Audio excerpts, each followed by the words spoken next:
دنیا کا ہر ملک اپنے مسائل کو حل کرنے کے لیے الگ الگ طریقے اپناتا ہے، لیکن جاپان وہ ہمیشہ کچھ ایسا کر دکھاتا ہے کہ جو دنیا کو حیران کر دے۔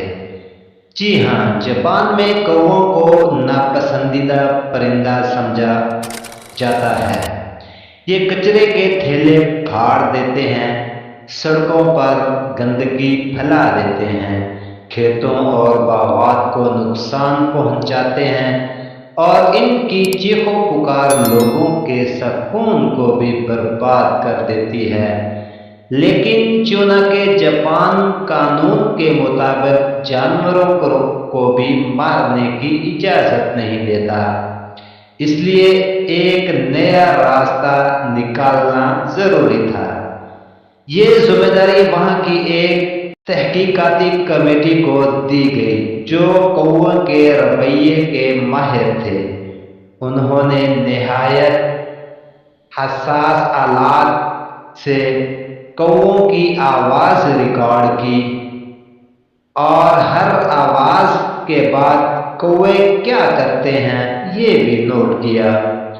ڈیٹا کے تجزیے کے بعد پتہ چلا کہ کووں کی زبان میں تقریباً 40 الفاظ موجود ہیں۔ مثال کے طور پر، مجھے کھانا مل گیا، یہ جگہ محفوظ نہیں ہے، اور خطرہ ہے، یہاں سے بھاگ جاؤ۔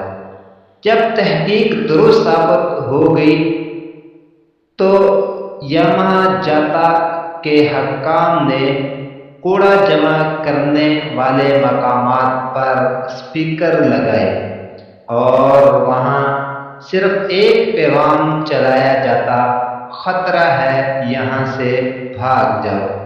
حیرت انگیز طور پر کوے فوراً وہاں سے اڑ جاتے اور تب تک واپس نہ آتے جب تک صفائی کی گاڑیاں آ کر کچرا اٹھا نہ لیتی۔ پھر ایک اور تجربہ ہوا۔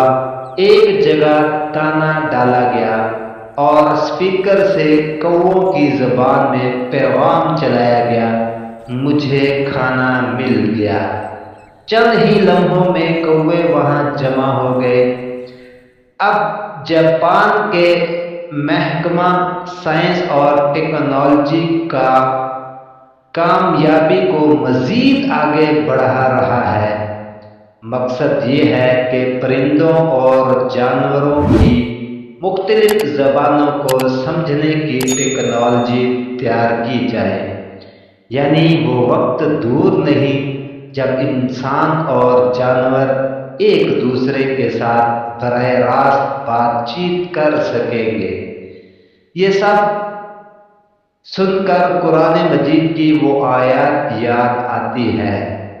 ترجمہ: زمین پر چلنے والا کوئی جاندار، اپنے پروں سے اڑنے والا کوئی پرندہ ایسا نہیں مگر وہ بھی تمہاری ہی طرح ایک امت ہے۔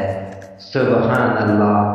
قرآن مجید ہمیں پہلے ہی بتا چکا ہے کہ ہر مخلوق کا اپنا ایک نظام ہے، اپنی زبان ہے اور اپنی ایک امت ہے۔ آج سائنس اس تحقیق کو اپنی تحقیقات سے ثابت کر رہی ہے۔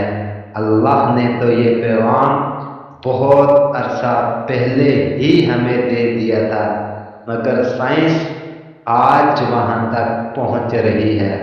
کتنا آسان اور کتنا معتبر ہمارا دین اسلام ہے، ذرا سوچئے ضرور۔